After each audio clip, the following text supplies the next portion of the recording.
আল্লাহর নবী সাল্লাল্লাহু আলাইহি ওয়াসাল্লাম বলছিলেন, এই দুনিয়াতে যা কিছু আছে, পুরা দুনিয়াতে, তার মধ্যে আমার তিনটা জিনিস পছন্দ।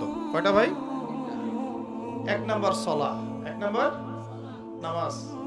এটা আমার চোখের শীতলতা। নামাজে দাঁড়ালে আমার হৃদয় শান্ত হয়, চোখ ঠান্ডা হয়ে যায়। এটা নবী সাল্লাল্লাহু আলাইহি ওয়াসাল্লামের পছন্দের। দুই নাম্বার, এই পুরা দুনিয়ার মধ্যে আমার পছন্দ হচ্ছে সুগন্ধি। কি পছন্দ? সুগন্ধি।